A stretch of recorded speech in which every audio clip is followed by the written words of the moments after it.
नमस्कार, संसद समाचार में आपका स्वागत है। मैं हूं चंद्रशेखर जोशी और आइए सबसे पहले बात करते हैं लोकसभा की।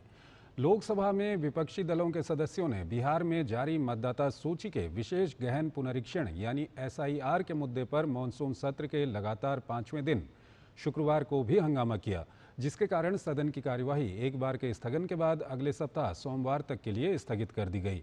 मानसून सत्र की शुरुआत 21 जुलाई को हुई थी और निचले सदन में आज लगातार 5वें दिन भी प्रश्नकाल और शून्यकाल नहीं चल सका। पूर्वाह्न 11 बजे जैसे ही अध्यक्ष ओम बिरला ने प्रश्नकाल शुरू कराया, विपक्षी दलों के सदस्य एसआईआर वापस लो के नारे लगाने लगे। उन्होंने सदन में हंगामा कर रहे सदस्यों से उनके निर्वाचन क्षेत्र की जनता की अपेक्षाओं का ध्यान रखने का आग्रह करते हुए कहा, हमारे पीछे 20-20 लाख लोग हैं जो बड़ी अपेक्षाओं से सदन को देखते हैं। उन्हें उम्मीद रहती है कि सदन में हमारे मुद्दों, हमारी आकांक्षाओं, हमारी चिंता पर चर्चा होगी। सदन की कार्यवाही आरंभ होते ही कारगिल विजय दिवस के अवसर पर शहीदों को श्रद्धांजलि दी गई। इसके बाद जैसे ही प्रश्नकाल शुरू हुआ, विपक्षी दलों के सदस्य बिहार में मतदाता सूची के विशेष गहन पुनरीक्षण, एसआईआर और अन्य मुद्दों पर नारे लगाने लगे। अध्यक्ष बिरला ने हंगामा समाप्त करने का प्रयास करते हुए कहा, मैंने हमेशा सदन में ये प्रयास किया है कि सदन चले और विशेष रूप से प्रश्नकाल के समय मेरा हमेशा ये प्रयास रहता है। प्रश्नकाल सदस्यों का समय रहता है और इसमें सरकार की जवाबदेही तय होती है। उन्होंने कहा, मैं पिछले कुछ दिन से देख रहा हूं कि सदन को नियोजित तरीके से बाधित किया जाता है, तख्तियां दिखाई जाती हैं, नारेबाजी की जाती है। अध्यक्ष ने कहा कि विपक्ष को किसी विषय पर चर्चा करनी है तो वो आए, सरकार के प्रतिनिधियों के साथ बातचीत करके गतिरोध को समाप्त किया जा सकता है। उन्होंने कहा, हर मुद्दे पर सरकार से बात करके चर्चा का रास्ता निकाला जा सकता है, लेकिन हम केवल आते ही सदन के अंदर या सदन के बाहर तख्तियां दिखाएं, नारेबाजी करें, ये उचित नहीं। बिरला ने कहा, प्रश्नकाल के दौरान केवल उन्हीं सदस्यों को बोलने का अवसर दिया जाता है जिनका प्रश्न सूचीबद्ध है। ये अच्छी परिपाटी परंपरा रही है। उन्होंने तख्तियां दिखाने पर नाराजगी जताते हुए कहा, लोकतंत्र में असहमति दर्ज कराने का अधिकार है, लेकिन ये संसदीय लोकतंत्र की परंपरा और परिपाटी के अनुसार होना चाहिए। असहमति जताने का ये तरीका ठीक नहीं है। इस बीच उन्होंने विदेश राज्य मंत्री कीर्तिवर्धन सिंह को पूरक प्रश्न का उत्तर देने को कहा, लेकिन हंगामा नहीं थमने पर उन्होंने सदन की कार्यवाही 11:05 पर दोपहर 2 बजे तक के लिए स्थगित कर दी। सदन की कार्यवाही एक बार के स्थगन के बाद अपराह्न 2 बजे फिर शुरू होने पर विपक्षी दलों के सदस्यों ने सदन में नारेबाजी करना जारी रखा। वो अपने स्थान पर खड़े होकर एसआईआर वापस लो, एसआईआर पर चर्चा करो नारे लगा रहे थे।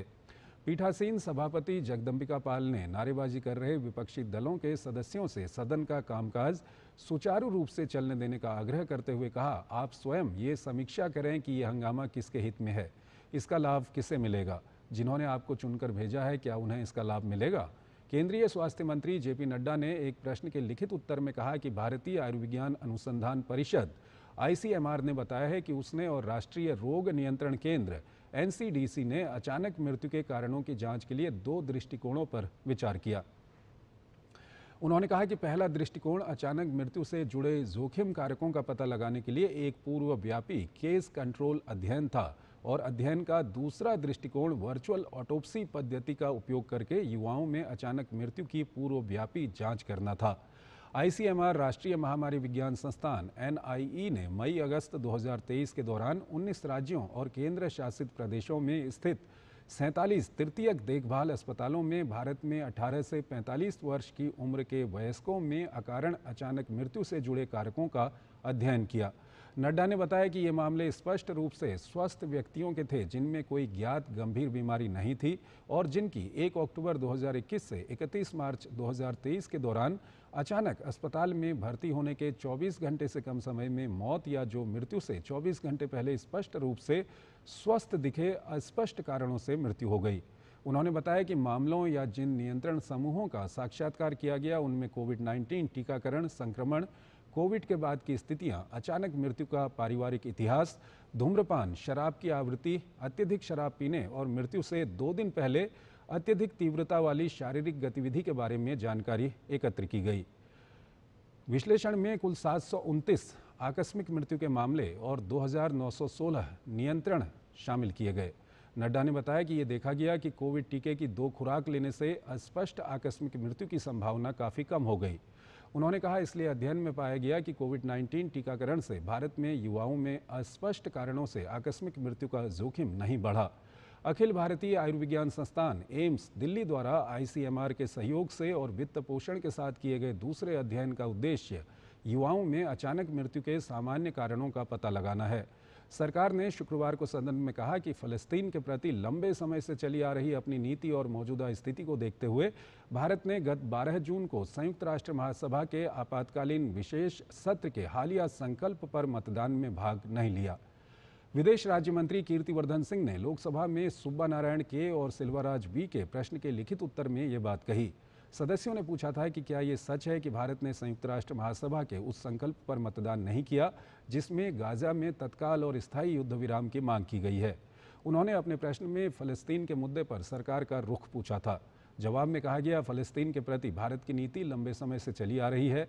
भारत ने हमेशा वार्ता के माध्यम से द्विराष्ट्र समाधान का समर्थन किया है ताकि सुरक्षित और मान्यता प्राप्त सीमाओं के भीतर एक संप्रभु, स्वतंत्र और व्यवहार्य फ़लस्तीन राष्ट्र की स्थापना हो जो इजराइल के साथ शांतिपूर्वक रह सके।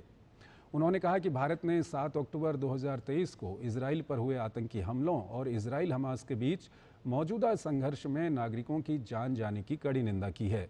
कीर्तिवर्धन सिंह ने कहा कि भारत वहां की सुरक्षा स्थिति को लेकर चिंतित है और उसने युद्ध विराम, सभी बंधकों की रिहाई और बातचीत व कूटनीति के माध्यम से संघर्ष के शांतिपूर्ण समाधान का आह्वान किया है। उन्होंने कहा कि भारत ने फ़लस्तीन के लोगों को सुरक्षित, समयबद्ध और सतत मानवीय सहायता की आपूर्ति की आवश्यकता पर बल दिया है। विदेश राज्य मंत्री ने कहा कि भारत ने ये भी दोहराया है कि इजराइल और फ़लस्तीन के एक दूसरे के समीप आने से सीधी शांति वार्ता की शीघ्र बहाली के लिए परिस्थितियां तैयार करने में मदद मिलेगी। उन्होंने कहा कि भारत ने उपर्युक्त नीति और स्थिति के अनुरूप 12 जून 2025 को संयुक्त राष्ट्र महासभा के आपातकालीन विशेष सत्र के हालिया संकल्प पर मतदान में भाग नहीं लिया। पीठासीन सभापति ने विपक्षी दलों के सदस्यों द्वारा पूरे सप्ताह सदन की कार्यवाही में व्यवधान डाले जाने का उल्लेख करते हुए कहा, अगर आप सदन की कार्यवाही को बार बार स्थगित करेंगे तो ये कोई उपलब्धि नहीं है, बल्कि लोकतंत्र के लिए ये गंभीर चिंता का विषय है। पूरे देश को नुकसान हो रहा है। उन्होंने ये भी कहा कि 200 सदस्यों के निजी विधेयक हैं और आज का दिन गैर सरकारी कामकाज के लिए सूचीबद्ध है। पाल ने कहा, ये गतिरोध कैसे खत्म होगा, इसे लेकर सदन चिंतित है और पूरा देश चिंतित है। शनिवार और रविवार को छुट्टी के दिन आप अपने क्षेत्र की जनता से पूछें कि क्या वो आपको सदन में हंगामा करते देखना चाहते हैं या अपनी समस्याओं पर चर्चा करते देखना चाहते हैं। उन्होंने कहा कि सरकार हर विषय पर चर्चा के लिए तैयार है। लोकसभा अध्यक्ष ने भी पहल की है और सभी दलों के नेताओं के साथ बैठकर एक रास्ता निकाला है। वहीं सरकार आश्वस्त कर रही है कि वो हर विषय पर चर्चा के लिए और जवाब देने को तैयार है। इस बीच पीठासीन सभापति ने कानून मंत्री अर्जुन राम मेघवाल को गोवा से संबंधित एक विधेयक चर्चा करने के लिए रखने को कहा। मेघवाल ने आज की कार्यसूची में सूचीबद्ध गोवा राज्य विधानसभा के निर्वाचन क्षेत्रों में अनुसूचित जनजातियों के प्रतिनिधित्व का समायोजन विधेयक 2024 का उल्लेख करते हुए कहा कि इस पर चर्चा कराई जाए और वो जवाब देने के लिए तैयार हैं। उन्होंने कहा कि ये विधेयक गोवा विधानसभा में अनुसूचित जनजाति के प्रतिनिधित्व से संबंधित है और बहुत महत्वपूर्ण है। मेघवाल ने विपक्ष पर निशाना साधते हुए कहा कि वो अनुसूचित जनजाति के विषय पर चर्चा ही नहीं करना चाहते। विपक्षी दलों के सदस्यों का हंगामा नहीं थमने पर पीठासीन सभापति ने कहा कि आपके हंगामे के कारण पूरे सप्ताह सदन में कामकाज नहीं हो सका। इसके साथ ही उन्होंने अपराह्न 2:13 पर सदन की कार्यवाही सोमवार पूर्वाह्न 11 बजे तक के लिए स्थगित कर दी। और आइए अब बात करते हैं राज्यसभा की। राज्यसभा में शुक्रवार को विपक्षी दलों ने हंगामा काटा। बिहार मतदाता विशेष पुनरीक्षण अभियान पर सरकार से जवाब मांगते रहे, नारेबाजी करते रहे। भारी शोरगुल में सदन तब तक डूबा रहा जब तक कार्यवाही पूरे दिन के लिए स्थगित नहीं कर दी गई। पहले दोपहर 12 बजे तक के लिए राज्यसभा की कार्यवाही का स्थगन हुआ। दोबारा 12 बजे कार्यवाही शुरू हुई तो बमुश्किल 5 मिनट में ही उपसभापति घनश्याम तिवारी ने सदन की कार्यवाही पूरे दिन के लिए स्थगित कर दी। इससे पहले सदन की कार्यवाही शुरू होते ही उपसभापति नवनिर्वाचित सांसद मशहूर सिने स्टार कमल हसन को संसद सदस्यता की शपथ दिलाई। उनके साथ ही डीएमके की वरिष्ठ नेता राजथी एसआर शिवलिंगम ने भी बतौर नए सांसद शपथ ली। देश के जाने माने वरिष्ठ अधिवक्ता पी विल्सन को डीएमके नेता और तमिलनाडु के मुख्यमंत्री एमके स्टालिन ने फिर से राज्यसभा भेजा है। उनका कार्यकाल गुरुवार को ही समाप्त हुआ था। उन्होंने भी फिर से राज्यसभा की सदस्यता के लिए शपथ ग्रहण की। सभी सांसदों का कार्यकाल आगामी 6 सालों के लिए होगा। तो इसके साथ ही संसद समाचार समाप्त हुए। नमस्कार।